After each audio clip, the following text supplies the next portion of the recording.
প্রিয় দর্শক, এটি নিউজের প্রতি রাতের নিয়মিত আয়োজন নিউজ গ্যালারিতে আপনাদের স্বাগত জানাচ্ছি আমি কাজী তাপস, সৌজন্যে দি একমি ল্যাবরেটরিজ লিমিটেড। দর্শক, আপনারা জানেন আমরা নিউজ গ্যালারি অনুষ্ঠানটা মূলত আমরা সাজিয়ে থাকি বিশেষ করে গত 4-5 মাস ধরে আমরা এই করোনা নিয়েই আমরা এই অনুষ্ঠানে আলোচনা করি এবং আজকেও আমরা অনুষ্ঠানটা শুরু করব সেই করোনা দিয়েই। এরপর আমরা হয়তো অন্যান্য আলোচনায় যাব, তবে শুরুতে আমরা একটু আজকের পরিস্থিতিটা যদি একটু জানিয়ে দিই।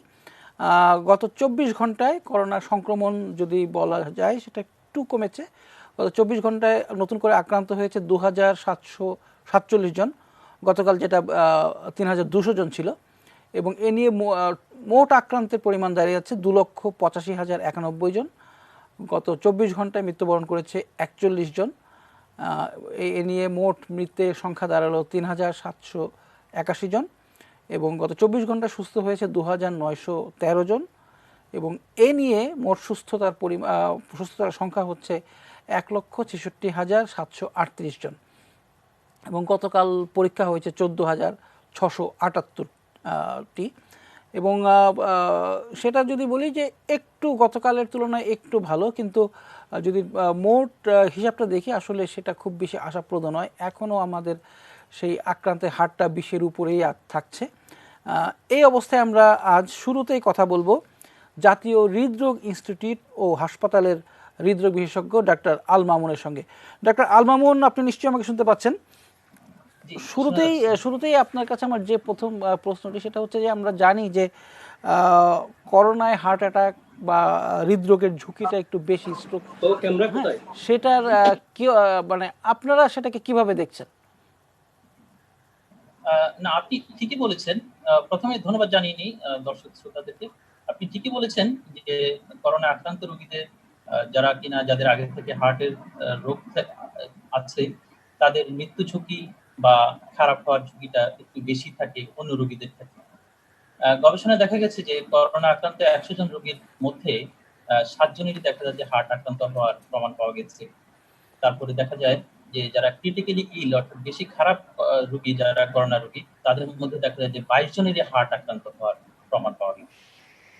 তো এই সবকিছু বিবেচনায়, এই ডাটাগুলো বিবেচনায় দেখা যায় যে করোনা আক্রান্ত রোগী যারা, তাদের যদি আগে থেকে হার্টের সমস্যা থেকে থাকে তাদের মৃত্যু ঝুঁকি বা খারাপ হওয়ার ঝুঁকি বেশি থাকে অন্য রোগীদের চেয়ে। আচ্ছা, আরেকটা জিনিস যেটা আর কি, যে ওই যাদের হার্টের অসুখ আছে বা যাদের হার্টের স্টেন্টিং করা আছে বা রিং পরানো আছে, তারা এই সময়ে কি ধরনের তাদের সতর্কতা অবলম্বন করবে সেটা যদি একটু বলতেন। এই ধরনের রোগীদের ক্ষেত্রে যাদের আগে থেকে হার্টের রোগ আছে বা হার্টের রিং করানো আছে বা হার্টের অন্যান্য রোগ আছে, তাদের ক্ষেত্রে অন্য সাধারণ মানুষের চাইতে বেশি সতর্কতা অবলম্বন করতে হবে, যেন ইনফেকশন প্রিভেনশনের ক্ষেত্রে যেন তারা বিশেষ করে মাস্ক পরা সহ অন্যান্য যে সতর্কতামূলক অবলম্বনগুলো, সেগুলো অন্যান্য সাধারণ মানুষের চাইতে তারা বেশি সেই পন্থাটা অবলম্বন করবে। আর এটা ছাড়া কোনো ওষুধ প্রয়োগের মাধ্যমে যে আগে থেকে করোনাকে প্রিভেন্ট করা, এই ধরনের কোনো ওষুধ নেই। আচ্ছা আচ্ছা, মানে আমরা তো জানি যে এই হার্টের অসুখগুলো একটা জরুরি একটা সমস্যা, মানে এই অবস্থায় তো করোনা এই সিচুয়েশনে তো আমরা জানি যে অন্যান্য রোগীদের চিকিৎসা দেওয়াটা একটু কঠিন হয়ে যায়। এর মধ্যে তাদের ক্ষেত্রে আপনারা জাতীয় হৃদরোগ ইনস্টিটিউটে কি ধরনের ব্যবস্থা রেখেছেন? তাদের জন্য কি কোনো মানে করোনা রোগীদের চাইতে থেকে কোনো আলাদা করে তাদের চিকিৎসা দেওয়ার কোনো অবস্থা কি আপনারা তৈরি করতে পেরেছেন? আপনি ঠিকই বলেছেন, হার্ট অ্যাটাকের রোগী একটা জরুরি অবস্থা, যেখানে সময় একটি খুবই গুরুত্বপূর্ণ বিষয়, যেটাকে আমরা মিনিটস মিনস মাসেল বলে থাকি। এই অবস্থায় জরুরি চিকিৎসা যেটার কথা বলেছেন, সেই জরুরি চিকিৎসা আমাদের হৃদরোগ হসপিটালে সবসময় চালু ছিল। তবে কোভিড-19 প্রথম দিকে পুরো দেশেরই কিছু স্বাস্থ্যসেবা ব্যাহত হয়েছে। সেই স্বাস্থ্য ব্যবস্থা ব্যাহত হওয়ার অনেকগুলো কারণ আছে। এর মধ্যে আমার কাছে যেটি অন্যতম গুরুত্বপূর্ণ কারণ মনে হয়, সেটি হচ্ছে ট্রান্সপোর্ট ব্যবস্থা। ট্রান্সপোর্ট ব্যবস্থা যখন আস্তে আস্তে স্বাভাবিক হয়ে গেছে, তখন দেখা গেছে আস্তে আস্তে এই রোগীর ফ্লো আস্তে আস্তে বেড়ে গেছে। আর আপনি হার্ট অ্যাটাক এবং কোভিড রোগীদের ক্ষেত্রে আলাদা করে হৃদরোগ হসপিটালে কি ব্যবস্থা নেওয়া হয়েছে সেটি জিজ্ঞেস করেছেন। সেটা আমরা যে আইসোলেশন ইউনিট করা হয়েছে, আলাদা করে হার্ট অ্যাটাক এবং কোভিড রোগীদের এখানে চিকিৎসা করা হয়। আর এটা ছাড়া প্রথমে আমরা ভাগ করে ফেলি যে এই রোগীটাকে আমরা যদি কোভিড সাসপেক্ট করি তাকে আলাদা বিবেচনা করা হয়। আর যদি কোভিড পজিটিভ হয়ে থাকে তাকে আলাদা করে আমরা চিকিৎসা দিয়ে থাকি। আচ্ছা, আরেকটা যেটা হচ্ছে যে আমরা জানি যে করোনার আক্রান্ত হবার পরেও মানে করোনা থেকে সুস্থতা অর্জন করেছেন এমন রোগীরাও আবার হাসপাতালে ফিরে যাচ্ছেন অন্য ধরনের সমস্যা নিয়ে, কেউ বা রক্তে জমাট বেঁধে যাচ্ছে, ক্লট যেটাকে বলে সেটা হচ্ছে, অনেকে আবার অন্য ধরনের সমস্যা নিয়ে যাচ্ছে। এর কারণটা কি বলে আপনারা মনে করেন? কোভিড-19 এটা রোগটি সম্পূর্ণভাবে আমাদের কাছে যেমন নতুন, পুরো বিশ্বের জন্য নতুন। আস্তে আস্তে কিছু জিনিস আবিষ্কৃত হচ্ছে। আমরা ভাগ্যবান যে কোভিড-19 যখন আসে, বিশেষ করে উহানে যখন শুরু হয়, তার মোটামুটি ৩-৪ বা ৪ মাস পরে আমাদেরকে ২-৩ মাস পরে আমাদেরকে এই রিলেটেড যে ফাইটটা করা লেগেছে সেটা আমাদের করতে হয়েছে। এর মধ্যেই নতুন, নতুন কিছু জিনিস আবিষ্কৃত হয়ে গেছে যেগুলোর মাধ্যমে আমরা সেগুলো কাজে লাগাতে পেরেছি। কোভিড-19 এ যে জিনিসটা অন্যতম যে একটা সমস্যা হয় শরীরের যে রোগ প্রতিরোধ প্রক্রিয়া, এটাতে দেখা যায় যে অস্বাভাবিক একটা প্রক্রিয়া দেখায়। তখন কিছু পদার্থ শরীরে তৈরি হয় যেটাকে আমরা সাইটোকাইন বলি। এই সাইটোকাইন দেখা যায় যে শরীরের অন্যান্য অঙ্গ-প্রত্যঙ্গগুলোকে যেমন আক্রমণ করে, হার্টকেও আক্রমণ করতে পারে। হার্টকে আক্রমণ করার কারণে হার্টের মাংসপেশিকে আক্রমণ করার কারণে মায়োকার্ডাইটিস হতে পারে, যার কারণে হার্ট ফেইলিউর হতে পারে। এটা ছাড়া যে হার্টের রক্তনালী যেটা আছে, রক্তনালীর ভিতরে যে আবরণটি যেটাকে আমরা এন্ডোথেলিয়াম বলি, সে এন্ডোথেলিয়ামের প্রদাহ হয়ে থাকে বা ইনফ্লামেশন হয়ে থাকে যেটাকে আমরা এন্ডোথেলাইটিস বলি। এই এন্ডোথেলাইটিসের কারণে দেখা যায় যে রোগী রক্তনালীতে রক্ত জমাট বাঁধার প্রবণতাটা বেড়ে যায়। তো দেখা যায় যে ভাইরাসের কারণে যে সমস্যাটা হয়েছে সেটা হয়তো সমাধান হয়ে যায়। কিন্তু ওই রক্ত জমাট বাঁধার কিছু প্রবণতা থেকে যায়। এই রক্ত জমাট বাঁধার কারণে পরবর্তীতে রোগীর বিভিন্ন জটিলতা হয়। ইভেন রোগীর মৃত্যু ঝুঁকি থাকে। তো সেক্ষেত্রে ওই ধরনের ঝুঁকিগুলো বিবেচনা করে সেটা পেশেন্ট টু পেশেন্ট বিবেচনা করা হয়। বিবেচনা করে যদি দেখা যায় যে ওই ধরনের রোগীদেরকে রক্ত যেন জমাট না বাঁধে, এই ধরনের ওষুধ প্রয়োগ করার সুযোগ থাকে, সেই ধরনের ওষুধ প্রয়োগ করা হয়ে থাকে। ডক্টর আল মামুন, আপনার কাছে যে আপনার এখন যে আপনার যে বিষয়ে আপনি বিশেষজ্ঞ সেই বিষয়টাতেই আসি। মানে আমরা এখন যদি সাধারণভাবে বলি যে একজন মানুষ কখন বুঝবে যে তার মানে হার্ট অ্যাটাক হচ্ছে বা হার্ট অ্যাটাকের ঝুঁকি তার আছে, সেটা কখন সে বুঝবে, কিভাবে সে সতর্ক হতে পারবে? হার্ট অ্যাটাক যদি প্রথমে বলি, এক কথায় বলতে গেলে হার্টের যে রক্তনালী আছে যেটাকে আমরা করোনারি আর্টারি বলি, সেই করোনারি আর্টারি ব্লক হয়ে ওই রক্তনালীতে যদি রক্ত সরবরাহ ব্যাঘাত ঘটে, তখন যে লক্ষণ এবং উপসর্গগুলো প্রকাশ পায় তাকে আমরা হার্ট অ্যাটাক বলে থাকি। এখন এই হার্ট অ্যাটাকটা কেন হয় বা রক্তনালী কেন ব্লক হয়? হার্টের রক্তনালীতে যদি কোলেস্টেরল সহ অন্যান্য পদার্থ জমে, প্লেগ জাতীয় এক ধরনের জিনিস জমে, তখন হার্টের রক্তনালীতে রক্ত সরবরাহ ব্যাঘাত ঘটে। এবং এই প্লেগটি যদি একটা পর্যায়ে রাপচার হয়ে যায়, তখন দেখা যায় হার্টের রক্তনালী পুরোপুরি ব্লক হয়ে যায়। ব্লক হয়ে গিয়ে তখন হার্ট অ্যাটাক হয়। এখন এই অ্যাটাক হলে অ্যাটাকের ঝুঁকি কাদের থাকে বেশি? বিশেষ করে বয়স একটা ঝুঁকি আমরা বিবেচনা করে থাকি। পুরুষের ক্ষেত্রে আমরা ৪০ বছর বলে থাকি, আর সাধারণত মহিলাদের ক্ষেত্রে আমরা ৫০ বছর বলে থাকি। এছাড়া যাদের ডায়াবেটিস থাকে, উচ্চ রক্তচাপ থাকে, রক্তে কোলেস্টেরলের পরিমাণ বেশি থাকে, বা যারা ধূমপান করেন, বা যাদের শারীরিক স্থূলতা থাকে, তাদের ক্ষেত্রে দেখা যায় যে অন্য রোগীদের চাইতে অন্য মানুষের চাইতে তাদের হার্ট অ্যাটাক বা হৃদরোগের ঝুঁকি থাকে। এখন আমরা কিভাবে বুঝবো যে একটা মানুষ হার্ট অ্যাটাক করেছে কিনা, তার লক্ষণ এবং উপসর্গগুলো? সাধারণত হার্ট অ্যাটাকের প্রধান যে উপসর্গটি সেটি হলো বুক ব্যথা।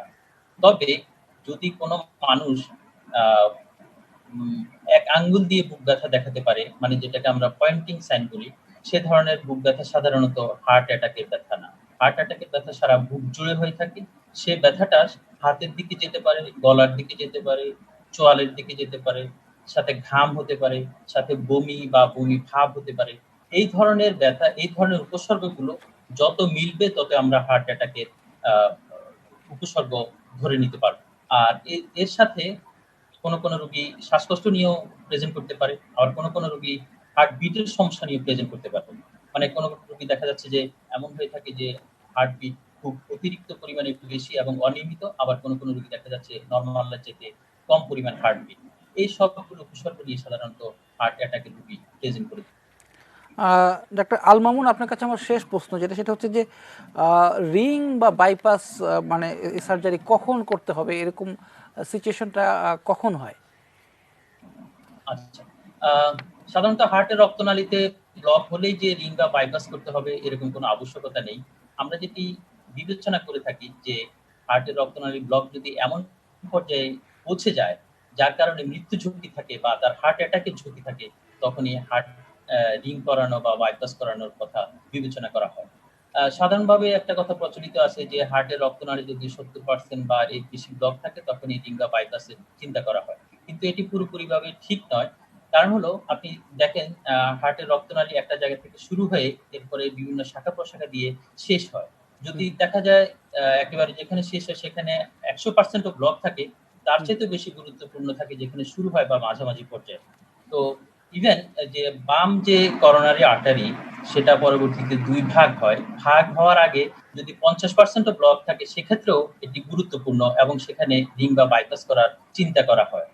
আবার দেখা যায় যে হার্টের রক্তনালীর আ আ যে রক্তনালীর যে চওড়া যেটা ডায়ামিটার আমরা যেটা বলি, সেই চওড়াটা যদি খুব বেশি না হয়, সাধারণত ২ মিলিমিটার বা এর বেশি হলে, যদি ২ মিলিমিটার কম হয় সেক্ষেত্রে রিং বা বাইপাসের চিন্তা করা হয় না। মানে হলো যে ব্লক হলে রক্ত সরবরাহ ব্যাঘাত ঘটছে, সেই ব্যাঘাত ঘটার কারণে কতটুকু হার্টের কতটুকু এরিয়াতে ব্যাঘাত ঘটবে এবং সেটার মৃত্যু ঝুঁকি কেমন বা হার্ট অ্যাটাকের ঝুঁকি কেমন বা বিভিন্ন জটিলতার ঝুঁকি কেমন, সেই জিনিসগুলো বিবেচনা করে রিং বা বাইপাসের চিন্তা করা হয়। তো এরপরে যেটা বিষয় আসে যে রিং বা বাইপাস এর মধ্যে কোনটি উত্তম? হুম, হুম। এক্ষেত্রে উত্তর হচ্ছে যে একেক রোগীর ক্ষেত্রে একেকটা উত্তম। সেক্ষেত্রে আলাদা, আলাদা রোগীর ক্ষেত্রে আলাদা, আলাদা বিবেচনা করা হয়ে থাকে। মানে যদি তার রিং করালে দেখা যায় যে তার মৃত্যু ঝুঁকি বা হার্ট অ্যাটাকের ঝুঁকি বা পরবর্তীতে হসপিটালে ভর্তির ঝুঁকি বা হার্ট ফেইলিউর এর ঝুঁকি এড়ানো সম্ভব রিং এর পরানোর মাধ্যমে, তাহলে রিংটা বিবেচনা করা হয়। আর যদি দেখা যায় যে বাইপাসের মাধ্যমে এগুলো এড়ানো সম্ভব, এড়ানোর সম্ভব, সেক্ষেত্রে বাইপাসই বিবেচনা করা হয়। এক্ষেত্রে আমরা কিছু স্কোরিং সিস্টেমকে ফলো করে থাকি। হুম। এর কিছু কাট অফ ভ্যালু থাকে। এই কাট অফ ভ্যালুর উপরে থাকলে দেখা যায় বাইপাসকে বিবেচনা করা হয়। আর কাট অফ ভ্যালু নিচে থাকলে রিংকে বিবেচনা করা হয়। আর এর মাঝামাঝি কিছু স্কোর আছে। এটি যদি থাকে তখন দেখা যায় যে আ রোগীর চয়েস এখানে বিবেচনায় আসে। রোগী কি বাইপাসের দিকে যেতে চাচ্ছে না রিং এর দিকে স্ট্যান্ডিং যেতে এ যাবে। চাচ্ছে, বা তার ট্রিটিং ফিজিশিয়ান যে তাকে চিকিৎসা করছে, আ এক্ষেত্রে যে কার্ডিওলজিস্ট বা কার্ডিয়াক সার্জন সবাই মিলে একটা সিদ্ধান্ত নেয় যে তার কোনটি উত্তম হবে। ডাক্তার আল মামুন, আপনাকে অনেক ধন্যবাদ। আপনি আমাদের বেশ গুরুত্বপূর্ণ কিছু তথ্য দিলেন হার্ট অ্যাটাকের বিষয়ে, এবং এ ব্যাপারে আপনার মূল্যবান পরামর্শ নিশ্চয়ই দর্শকদের অনেক কাজে লাগবে। আপনাকে অনেক ধন্যবাদ। আপনাকেও ধন্যবাদ। প্রিয় দর্শক, আমরা কথা বলছিলাম ডাক্তার আল মামুনের সঙ্গে। তিনি জাতীয় হৃদরোগ ইনস্টিটিউট ও হাসপাতালের একজন হৃদরোগ বিশেষজ্ঞ। এবং এই পর্যায়ে আমরা নিচ্ছি ছোট্ট একটা বিরতি, ফিরছি শিগগিরই, সঙ্গে থাকুন।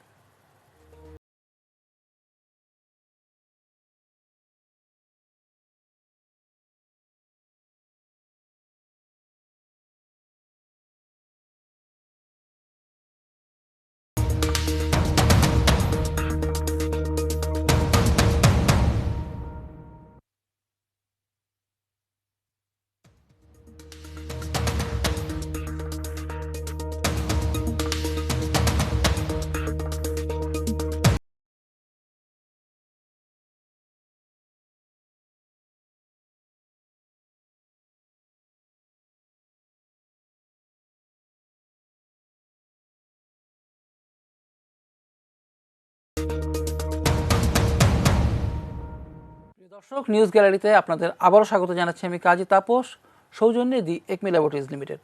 দর্শক, বিরতির আগে আমরা কথা বলছিলাম জাতীয় হৃদরোগ ইনস্টিটিউটের একজন হৃদরোগ বিশেষজ্ঞের সঙ্গে, এবং আমরা করোনার প্রভাব হৃদরোগে কীরকম পড়ে সে নিয়ে আলাপ করছিলাম। করোনা তো শুধু একটা অসুখ মাত্র নয়, একটা রোগ মাত্র নয়, এটা তো আসলে বিভিন্ন জায়গায় এটা এফেক্ট করেছে, এবং এর মধ্যে একটা বড় জায়গা হচ্ছে যে ব্যবসা বাণিজ্য, তারপর বিদেশে শ্রমিক যারা যাচ্ছেন তাদের স্বাস্থ্যের উপর, এবং চলাচলের উপরেও, মানে মাইগ্রেশন ইমিগ্রেশন এর উপরেও একটা প্রভাব ফেলছে। এবং আমরা যেটা আমরা দেখলাম সেটা হচ্ছে যে সম্প্রতি বাংলাদেশ থেকে দুবাই প্রবাসী কয়েকজন সেখানে গিয়েছিলেন, কিন্তু আবুধাবি বিমানবন্দর থেকে তাদের ফেরত পাঠানো হয়েছে। এ ব্যাপারে আমরা কথা বলবো সংযুক্ত আরব আমিরাত প্রবাসী সাংবাদিকদের সংগঠনের যিনি সভাপতি সাইফুল ইসলাম তালুকদার, তার সঙ্গে।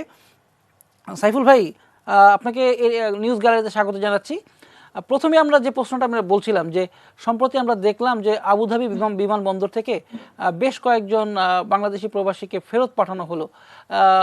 কারণটা কি, মানে সমস্যাটা কোথায়?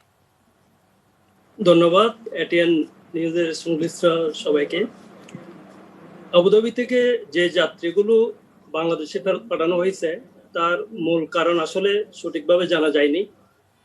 যদিও এই ব্যাপারে বিভিন্ন পত্রিকা, টিভি বা সোশ্যাল মিডিয়ায় এক একজনে এক এক কারণ দেখিয়ে নিউজ করলেও মূলত আসল বিষয়টি আমিরাত সরকারের পক্ষ থেকেও জানা যায়নি এবং আমিরাতস্থ বাংলাদেশ দূতাবাসের পক্ষ থেকেও বিষয়টি ক্লিয়ার করা হয়নি। তবে যতটুকু জানতে পেরেছি, করোনা এবং ইমিগ্রেশন সংশ্লিষ্ট কাগজপত্র সমস্যার কারণেই তাদেরকে ফেরত পাঠানো হয়েছে। জনাব সাইফুল ইসলাম তালুকদার, আমরা যতটা জানতে পেরেছি যে দুবাই, শারজাহ বা আরব আমিরাতের অন্যান্য যেসব স্টেটগুলো আছে সেখানে ঠিক এই সমস্যাটা হয়নি, তারা যারা গিয়েছেন তারা যেতে পেরেছেন।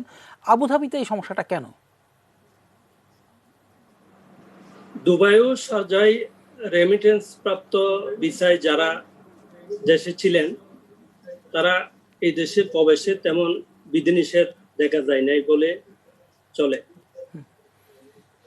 তবে সুখবর হলো প্রথম দফে যাত্রীদের ফেরত পাঠানো হলেও পরবর্তীতে আবুধাবিতে 29 জন বাংলাদেশি যাত্রী আমিরাতে প্রবেশে প্রথম দফের অবস্থার মতো হলেও আমিরাতস্থ বাংলাদেশ দূতাবাসের উদ্যোগে, বিশেষ করে আমাদের নবনিযুক্ত রাষ্ট্রদূত মহোদয় মোহাম্মদ আবু জাফর সাহেবের উদ্যোগে, তাদের নিরলস প্রচেষ্টায় এই 29 জন বাংলাদেশি আমিরাতে প্রবেশ করতে পেরেছে।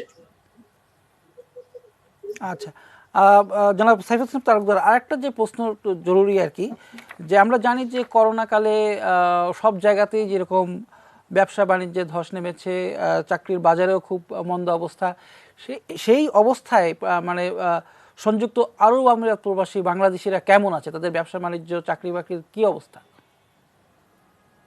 করোনাকালীন সময়ের শুরুতে প্রবাসী বাংলাদেশিদের ব্যবসা বাণিজ্যে কিছুটা মন্দা গেলেও এখন আস্তে আস্তে করোনা সংক্রমণ প্রতিরোধে আমিরাত সরকারের উদ্যোগ পদক্ষেপের কারণে আমিরাত এখন করোনা বিজয়ের পথে।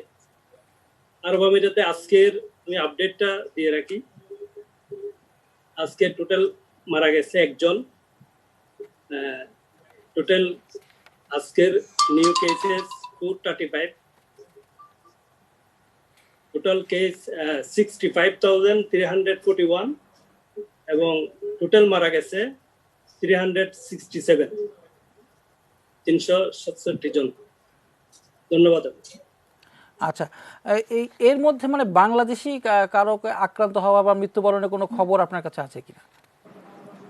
না, আজকে এই ধরনের কোনো খবর নাই। না, আজকে শুধু না, মানে এ পর্যন্ত করোনা শুরু হওয়ার পর থেকে আমরা প্রবাসী বাংলাদেশি কোনো হতাহতের খবর আছে কিনা?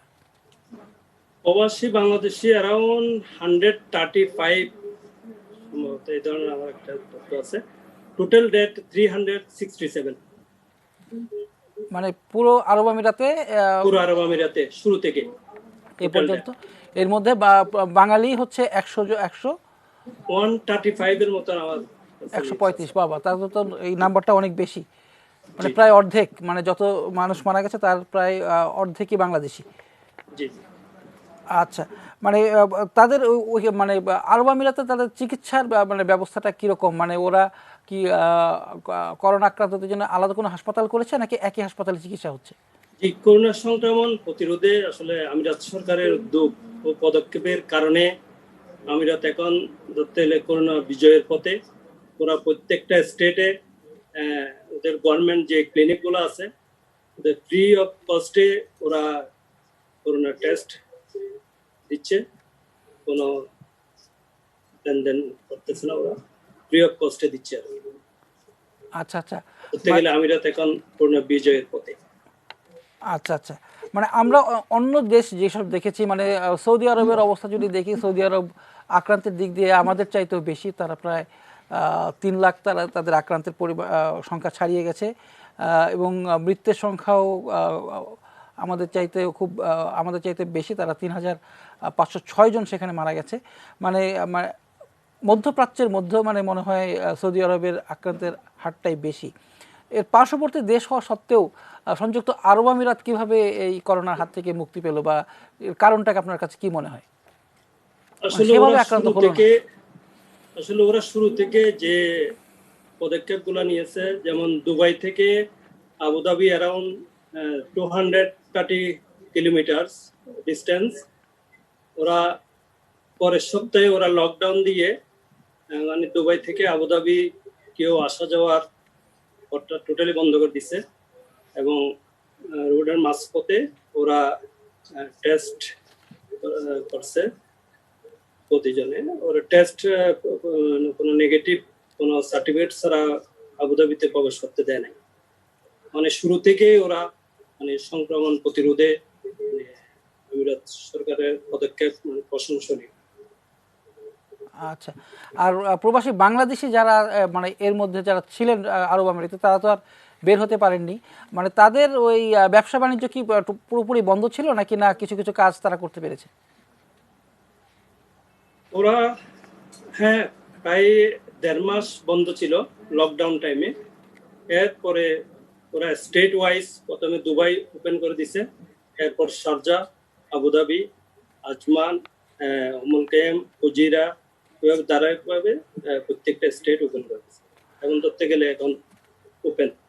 আপনাকে অনেক অনেক ধন্যবাদ জনাব সাইফুল ইসলাম তালুকদার। আপনি আপনি নিজে সুস্থ থাকবেন এবং আপনার পরিবার নিয়ে ভালো থাকবেন সেই প্রত্যাশাই করি। আপনাকে অনেক ধন্যবাদ। ধন্যবাদ। আমরা এই পর্যায়ে কথা বলবো বাংলাদেশে শরীফুল হাসান, যিনি head of migration programme BRAC, তার এবং তার সাথে কথা বলার প্রধান কারণ, আমরা আগে যার সঙ্গে কথা বলেছিলাম সংযুক্ত আরব আমিরাতে, সেটার সঙ্গে একটু সম্পর্কযুক্ত। কারণ আমরা জানি যে গত 2 দিন আগে আবুধাবি থেকে বা আবুধাবি বিমানবন্দর থেকে বাংলাদেশের অভিবাসী কয়েকজন কিছু শ্রমিক, প্রায় 70-এর মতো শ্রমিক, তাদের ফেরত পাঠানো হয়েছে। তাদের কি কাগজপত্রের সমস্যা ছিল, কারণ তারা সবাই এখান থেকে করোনা নেগেটিভ সনদ নিয়েই গেছিলেন, তারপরও তাদের ফেরত পাঠানো হয়েছে। এর থেকে যে আমরা কি বার্তা পাই সেটা আমরা জানতে চাইবো শরীফুল হাসানের কাছে। শরীফুল, আপনার কাছে কি মনে হয়, মানে আমরা দেখছি যে করোনা পরবর্তীতে এমনি যারা অভিবাসী শ্রমিক যারা আছে তাদের এমনি তাদের যাওয়া, অনেকেই আটকে পড়েছিলেন দেশে, এখন যখন যাওয়া শুরু করেছেন অনেক জায়গা থেকে ফেরত পাঠানো হচ্ছে, মানে এরা কি তাদের নিতে চাচ্ছে না বা এরকম কোনো কিছু মনে হচ্ছে? বিষয়টা আসলে ঠিক তেমন নয়। আমি আসলে বলতে চাই, আপনারা আরব আমিরাতের কথা যারা আলোচনা করেছেন বা শুনেছেন তারা হয়তো যেতে পারবেন। আসলে বিষয়টা হয়েছিল আমাদেরকে এই প্রবাসীরা সরকারের কাছে যে বার্তাটা ছিল, তাদের আইসি যেটা বলে বা তাদের ওইখানে যাওয়ার পর মালিকের কাছ থেকে বিমানবন্দর কর্তৃপক্ষ বলেছে তারা পৌঁছানোর পর মালিকের কাছ থেকে একটা ক্লিয়ারেন্স লাগবে যে তারা আবার আসতে পারে। তো যেই কারণে হচ্ছে 68 জন প্রবাসীকে ফেরত আসতে হয়েছিল। একই সঙ্গে কিন্তু যারা গিয়েছে তাদের মধ্যে কেউ কেউ যেতে পেরেছেন, আবার ওই দিনে আটকানোর পরও কিন্তু কেউ কেউ অন্তত পক্ষে 10 জন, 7 থেকে 10 জনের যাদের মালিক এসেছিল তারা কিন্তু আবার যেতে পেরেছেন। আমি বলবো যে আসলে পুরো বিষয়টাতে তথ্যের আদান প্রদান বা আপডেটের যে ইনফরমেশন, সেটার কিছুটা ঘাটতি যেটা হয়েছে। এবং পুরো একটা বিষয় আপনি দেখবেন যে যেটা আপনি বলছিলেন, আমাদের কিন্তু করোনার কারণে কিন্তু প্রবাসী খাতটা নানান ধরনের সংকটে পড়েছে, এবং এই সংকট আপনি যদি দেখেন, আমাদের প্রতি মাসে 50 থেকে 60 হাজার লোক বিদেশে যেত, আমাদের কিন্তু যেতে পারছে না। গত 5 মাসে 3 লাখ লোক যদি বলি বিদেশ যেতে পারেনি স্বাভাবিকভাবে। এর মধ্যে 1 লাখ লোকের পাসপোর্ট ভিসা মোটামুটি প্রস্তুত ছিল, আবার 1 কোটি লোক তারা নানান ধরনের সংকটে আছে, অনেকেরই দেশে ফেরত আসতে হচ্ছে, অনেকের বেতন কমে যাচ্ছে, চাকরি হারানোর সংখ্যা।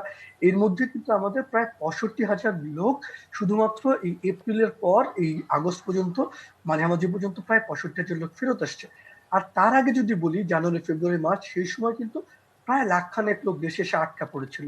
এই যে যাদেরকে আপনি দেখছেন, তারা মূলত আমাদের সেই লোকগুলো যারা জানুয়ারি, ফেব্রুয়ারি, মার্চে দেশের মধ্যে এসে আটকা পড়েছিল। তো একমাত্র সংযুক্ত আরব আমিরাত শুরুর দিকে তারা বললো যে তারা সেই যাদের পুরনো কর্মী যারা আটকা পড়েছিল বিভিন্ন জায়গায় কাজ করতো তাদেরকে নেবে। তো আমার কাছে মনে হয় যে যেহেতু তারা নেয়ার কাজটা শুরু করেছিল, শুরুটা আমাদের কিন্তু খুব একেবারে সংবেদনশীল হওয়া, তাদের আসলে কি লাগবে। কারণ দেখেন আপনি টিকিট বাহরাইন বা আবুধাবির টিকিট যেগুলো আগে 30-35 হাজার ওয়ান ওয়ে টিকিট ছিল, সেগুলো 80 হাজার, 25 হাজার, 90 হাজার, 1 লাখ টাকা হয়ে যাচ্ছে। আপনি আমি ধরলাম যে না আমরা আমাদের এমিরেটস এর উপর বা বিদেশি এয়ারলাইন্স এর উপর কন্ট্রোল নেই, তো আমাদের নিজস্ব বিমান তার উপর তো আমরা নিয়ন্ত্রণটা করতে পারতাম।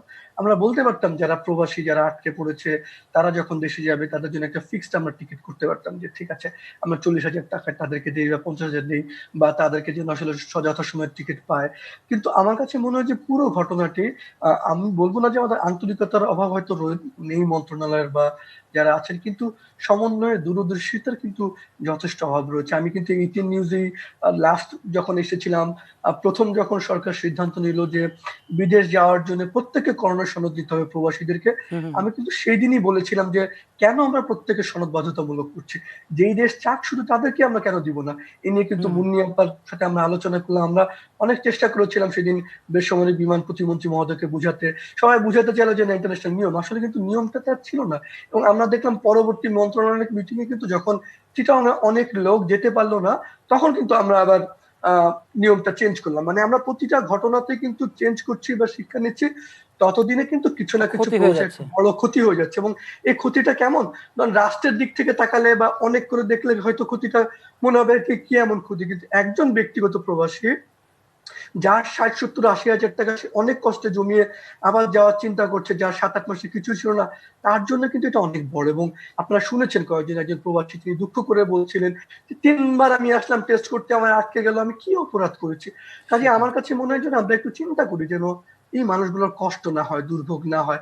আমাদের একটু দূরদর্শিতা, আমাদের একটু যেন যে কোনো সিদ্ধান্ত নেওয়ার আগে যদি একটু পাইলট করি, ঝুঁকিগুলো বিবেচনা করি, এটা না হলে এটা কি হবে, তাহলে কিন্তু অনেক সমস্যার সমাধান করা যায়। আমি আশা করবো আমাদের নীতি নির্ধারকরা আমাদের প্রবাসীদের ব্যাপারে এটা সহমর্মী হবেন, তাদের দুঃখ কষ্টগুলো বোঝার চেষ্টা করবেন। কারণ এই মানুষগুলো কিন্তু আমাদের রাষ্ট্রের অর্থনীতির শক্তি। আহ, জনাব শরীফুল হাসান, আপনার কাছে পরবর্তী আমি যে প্রসঙ্গটা আসবো সেটা মালয়েশিয়া প্রসঙ্গে। মালয়েশিয়ায় আমরা জানি যে আমাদের প্রবাসী এক ভাই রায়হান কবির, তিনি একটা আল জাজিরা টেলিভিশনে একটা ডকুমেন্টারিতে সাক্ষাৎকার দেওয়ার কারণে তাকে সেখানে আটক করা হয় এবং আমরা যতদূর জানি তাকে খুব শিগগিরই দেশে ফেরত পাঠানো হবে এবং তার বিরুদ্ধে কোনো মামলাও হয়নি, আমরা এই খবরও পেয়েছি। আপনার কাছে কি আপডেট আছে? হ্যাঁ না, আপনি ঠিকই শুনেছেন। আমি 3 জুলাই সেই আল জাজিরার প্রতিবেদন হওয়ার পর থেকে গত 1.5 মাস ধরে মালয়েশিয়া আইনজীবী, নানান কর্তৃপক্ষ, রায়হানের পরিবার সবার সঙ্গে নিয়মিত যোগাযোগ করছিলাম এবং লেখালেখিরও চেষ্টা করেছি রায়হানের বিষয়টা নিয়ে। আর সর্বশেষ আজকে আইনজীবীর সাথে আমার কিছুক্ষণ আগেও কথা হয়েছে। আপনি যেটা শুনেছেন ঠিকই শুনেছেন, মালয়েশিয়া রায়হান 3 জুলাই ভিডিওটা প্রকাশ করা হলো, তারপর তার বিরুদ্ধে কিন্তু মালয়েশিয়ার জনগণ একটা আমরা কিছুটা ক্ষোভ দেখতে পেলাম। তার পক্ষে তার সেখানে থাকা যে ওয়ার্ক পারমিট সেটি বাতিল করা হলো এবং 24 জুলাই তাকে গ্রেপ্তার করা হলো। আপনি যদি দেখেন যেভাবে তার ওয়ার্ক পারমিট বাতিল করা হলো, যেভাবে তার ছবি সহ সমন জারি করা হলো, মনে হচ্ছিল কোনো খুনের আসামি। কিন্তু তারপর গ্রেপ্তার করার পর কিন্তু তার বিরুদ্ধে সে কিন্তু বারবার বলেছে যে আমি কোনো মিথ্যা বলিনি, এবং গ্রেপ্তার আগেও সে আমাকে জানিয়েছে যে আমি যা দেখেছি তাই বলেছি। এবং মালয়েশিয়ান আইনজীবীদের সংগঠন লিবার্টি লয়ার্স ফোরাম তারা বলেছে যে আমরা রায়হানের প্রতিটা বক্তব্য পুঙ্খানুপুঙ্খ বিশ্লেষণ করে দেখেছি, সে কিন্তু মালয়েশিয়ার রাষ্ট্রকে বা সরকারকে নিয়ে এমন কিছু বলেনি যাতে তাকে কোনো অভিযোগ করা যায়, তার বিরুদ্ধে আনা যায়। তো 24 জুলাই গ্রেপ্তারের পর 6 আগস্ট পর্যন্ত মালয়েশিয়ার নিয়ম হচ্ছে যে কোনো বিদেশি গ্রেপ্তার করলে তারা 14 দিন তাকে রাখতে পারে। 14 দিন তারা প্রথম দফায় রাখলো এবং 6 আগস্ট পুলিশ, ইমিগ্রেশন পুলিশ তার আরো 14 দিনের রিমান্ড চাইলো। তাকে আদালত 13 দিনের রিমান্ড মঞ্জুর করলো, সেই রিমান্ডটা আজকে শেষ ছিল। তো আজকে তার দুটো বিষয় হতে পারতো, এক, রায়হানের বিরুদ্ধে কোনো অভিযোগ আনতে পারতো মালয়েশিয়ান পুলিশ যে সে এই অন্যায় করেছে, কিংবা তাকে আসলে কোনো মামলা সাক্ষী করতে পারতো আল জাজিরা, কোনোটাই হয়নি। সে যেহেতু তার বারবার তার বক্তব্যে বলেছে আমি যা দেখেছি তাই বলেছে, এবং মালয়েশিয়ান পুলিশ সমস্ত ধরনের তদন্ত করে দেখেছে যে না আসলে তার বিরুদ্ধে সেরকম কোনো অভিযোগ আনা যায়নি, যার কারণে আসলে তার বিরুদ্ধে কোনো অভিযোগ আনেনি। এটা একটা আমাদের জন্য ইতিবাচক দিক। এবং এখন যেটা হবে যে মালয়েশিয়া তাকে কিন্তু কোনো জেলখানায় বা ডিপোর্টেশন সেন্টারে পাঠানো হয়নি, সে ইমিগ্রেশন পুলিশের হেফাজতে আছে পুত্রজা ইমিগ্রেশন সেন্টারে। সেখান থেকে তার এখন একটা করোনা পরীক্ষা করা হবে, করোনার নেগেটিভ আসলে তাকে যত দ্রুত সম্ভব পরবর্তী ফ্লাইটে পাঠানো হবে। আমরা আশা করছি আগামী সপ্তাহে রায়হান তার প্রিয় বাংলাদেশ হয়তো ফিরে আসবে। শরীফুল হাসান, আপনাকে আমি জানাতে পারি আমার মালয়েশিয়া যে আমার একজনের সঙ্গে কথা হয়েছে এবং তিনি বলেছে তার করোনা টেস্ট হয়ে গেছে এবং সেটা নেগেটিভ এবং খুব দ্রুতই হয়তো কালই তাকে দেশে ফেরত পাঠানো হতে পারে। এরপর আমি একটা দিক আপনি জানেন, কাল তাকে আসলে ফেরত পাঠানো সুযোগ নেই, কারণ আপনি জানেন যে মালয়েশিয়ার দুজন বন্ধ আছে, ফ্লাইটের টিকিট আছে। আমি মনে করি যে আগামী সপ্তাহের আগে সেটা সম্ভব নয়। আচ্ছা আচ্ছা, আরেকটা যেটা প্রশ্ন আপনি মানে এটা একটু অন্যরকম শোনায়, মানে এই যখন অবস্থা আমরা বলছি যে অভিবাসী শ্রমিকদের অবস্থা খারাপ, তাদের অনেকে বেতন হ্রাস পাচ্ছে, অনেকে ফেরত পাঠানো হচ্ছে, এই অবস্থায় আবার দেখলাম যে আমাদের রেকর্ড রিজার্ভ হলো, মানে গত 28শে জুলাই যেটা হলো 37.10 বিলিয়ন মার্কিন ডলারের রেকর্ড ছিল। এর কারণটা কি? এর কারণটা ওরা অনেকে বলছেন যে এটা আসলে বাড়ার কারণ হচ্ছে মানুষ যা ছিল তার সহায় সম্পত্তি মোটামুটি গুটিয়ে আসার জন্য সব পাঠিয়ে দিচ্ছে দেশে, এরকম কি কিছু? আপনি ভালো একটা জিনিস বলেছেন। আমি যদি একদম পরিসংখ্যান দিয়ে বলি, দেখেন আমাদের গড়ে প্রতি মাসে 160 কোটি 50 কোটি বা 70 কোটি ডলার আসতো। আমাদের এই বছরের যে বিদায়ী বছর ডিসেম্বর মাসে আমাদের 169 কোটি ডলার এসেছিল, তারপরের মাসে 163 কোটি ডলার। তারপর থেকে যদি আপনারা খেয়াল করেন যে ফেব্রুয়ারির পর থেকে একটু করোনা হলো, পরের মাসে কিন্তু আমাদের কমে গিয়েছিল 145 কোটি ডলার, মার্চে সেটা হলো 128 কোটি ডলার এবং এপ্রিলে মাত্র 109 কোটি ডলার, যেটা আমাদের গত 3-4 বছরে কখনোই হয়নি। কিন্তু তারপর থেকে যদি দেখেন মে মাস থেকে বাড়া শুরু করেছে। আমি নিজে সে সময় লিখেছি এবং বলেছি যে সবসময় রোজার ঈদকে কেন্দ্র করে সবসময় আমাদের প্রবাসীদের কিন্তু রেমিটেন্স বাড়ানোর হার বাড়ে এবং মে মাসে আমি শুরুতে লিখেছি এ মাসে বাড়বে। আর ডেইলি স্টার আমার রিপোর্টটা লিড নিউজ হয়েছিল এবং তাই দেখা গেল মে মাসে 150 কোটি ডলার আসলো, জুন মাসেও কিন্তু সেটার বাড়তি আসলো 183 কোটি ডলার এবং জুলাই মাসে যেটা রেকর্ড 260 কোটি ডলার আমাদের কখনোই হয়নি, যার ফলে আপনি 38 বিলিয়ন ডলার রিজার্ভ দিচ্ছে। এটা কেন? এটা কয়েকটা কারণ আছে। আমার 16-17 বছর দেখার অভিজ্ঞতায় বলি যে কোনো আমাদের বাংলাদেশ, পাকিস্তান, নেপাল, ইন্ডিয়া এই দেশগুলোতে কিন্তু যখন দেশের কোনো বিপদ হয় তখন কিন্তু প্রবাসীদের রিজার্ভ পাঠানোটা, টাকা পাঠানো অনেক বেড়ে যায়। আপনাদের যদি মনে থাকে 2015 সালে যখন নেপালে ভয়াবহ ভূমিকম্প হলো তখন কিন্তু প্রবাসী নেপালে তার প্রচুর টাকা পাঠিয়েছে এবং ঈদকে কেন্দ্র করে আমাদের প্রবাসীদের টাকা পাঠায়। তার মানে অনেকের কিন্তু পরিবার দেশে করোনা আক্রান্ত হয়েছে, লকডাউন চলছিল, অনেকের সংকটে ছিল, তো আমাদের প্রবাসীরা কিন্তু একটু বেশি টাকা পাঠানোর চেষ্টা করেছে। তার পাশাপাশি আরো দুটো কারণ কিন্তু খুব গুরুত্বপূর্ণ। আপনার হুন্ডিটা এই সময় প্রায় বন্ধ হয়ে গেছিল, তো যার কারণে হুন্ডি বন্ধ হয়ে যাওয়ার কারণে বৈধ পথে টাকাটা বেড়েছে এবং সর্বশেষ যেটি আপনি বলেন এটা একেবারে সবচেয়ে গুরুত্বপূর্ণ তথ্য, অনেকেই কিন্তু আপনার চাকরি বাকরি হারিয়ে দেশে আসতে হচ্ছে। আমি যদি আপনাকে পরিসংখ্যান দিয়ে বলি, দেখেন এপ্রিল, মে, জুন, জুলাইয়ের মাঝামাঝি এই 4 মাসে আমাদের বিদেশ থেকে ফেরত এসছে বিশেষ ফ্লাইটে 20 থেকে 25,000 মানুষ, সব মিলে 24,000 যদি বলি। আর শুধুমাত্র গত 1 মাসে আমার ফিরেছে আরো অন্তত পক্ষে 40,000 মানুষ। তার মানে এই যে 40,000 মানুষ যারা জুলাইয়ের মাঝামাঝি থেকে আগস্টের মাঝামাঝি ফিরলো, এই 40,000 মানুষ বা যারা আরো অনেকে সামনের দিনগুলোতে ফেরত আসতে হবে। দেখেন এখনো ফ্লাইট স্বাভাবিক হয়নি, তার মধ্যে 40,000 লোককে যদি ফেরত আসতে হয় সামনের দিনগুলোকে, যেটা আমরা আশঙ্কা করছি অনেক লোক ফেরত আসতে পারে, তারা তাদের যত সর্বোচ্চ সঞ্চয় বা যা ছিল সেটা কিন্তু দেশে পাঠিয়ে দেওয়ার চেষ্টা করছে। কিন্তু এই যে প্রবাসী আয়ের বাড়ার যে ধারাবাহিকতাটা আপনি দেখছেন, আমি মনে করি না যে এটা সেপ্টেম্বর, অক্টোবর, নভেম্বরে থাকবে। সামনের দিনগুলোতে কিন্তু এটা কমবে, কিছুটা কমবে এবং যেটা বিশ্বব্যাংক বা আইএলও বলছে যে প্রবাসী আয় বাংলাদেশের আগামী অর্থ বছরে কমবে, আমি মনে করি আসলে সেটি হয়তো হবে। তবে আবার যদি পরিস্থিতি খুব দ্রুত ইতিবাচক হয়ে যায় বিদেশের দেশগুলোর পরিস্থিতি, তাহলে আমি মনে করি যে যেইভাবে আমরা আশঙ্কা করছিলাম সেই ধাক্কাটা নাও লাগতে পারে। কিন্তু এই যে বারবার আমরা প্রবাসী আয়ের কথা বলি, যেই মানুষগুলোর কারণে রাষ্ট্রের রেমিটেন্স বা রিজার্ভ বাড়ে, সেই মানুষগুলোর কিন্তু যথাযোগ্য মর্যাদা, তাদের যে প্রাপ্য সম্মান, সেটা না দেশে না দেশের বাইরে কিন্তু আমরা দিতে পারি না। আমি বারবার সেই যুগেই বলবো এবং 3টা মানুষের কথা আমি বলি 30 সেকেন্ডে। আমার কৃষক, আমার গার্মেন্টস শ্রমিক এবং আমার প্রবাসীরা, যারা এই রাষ্ট্রের ভিত্তি, আপনি দেখেন আমরা তাদেরকে কতটুকু মর্যাদা দিই। অনেক অনেক ধন্যবাদ শরীফুল হাসান, আপনি চমৎকার বলেছেন যে আসলে আমাদের দেশের ব্যাকবোন যদি বলি, আমাদের 3টা জিনিস যারা ধরে রেখেছে, কৃষক, গার্মেন্টস শ্রমিক এবং প্রবাসী যারা আছে, প্রবাসী যারা আমাদের রেমিটেন্স পাঠিয়ে আমাদের অর্থনীতিকে সচল রাখছে, তাদের প্রতি আমাদের একটু নজর দেওয়া উচিত এবং তাদের এই দুঃসময়ে যদি আমরা একটু তাদের পাশে দাঁড়াতে পারি সেটাই হবে আমাদের সবচেয়ে বড় কাজ। আপনাকে অনেক ধন্যবাদ শরীফুল হাসান। জি ধন্যবাদ আপনাদের। প্রিয় দর্শক, আমরা কথা বলছিলাম ব্র্যাকের head of migration programme Shariful হাসানের সঙ্গে, এবং তিনি বলছিলেন যে প্রবাসী শ্রমিকদের এই সময়ে অভিবাসী প্রবাসী শ্রমিক যারা আছেন তাদের যে সমস্যাটার মধ্যে যারা পড়ছেন, তাদের অনেকে কাজ হারাচ্ছেন, অনেকের বেতন কমে যাচ্ছে, তারপরও তারা যেভাবে আমাদের দেশের অর্থনীতিকে সহায়তা করছেন তা অবশ্যই প্রশংসার যোগ্য। প্রিয় দর্শক, এই ছিল আজকে আমাদের নিউজ গ্যালারিতে।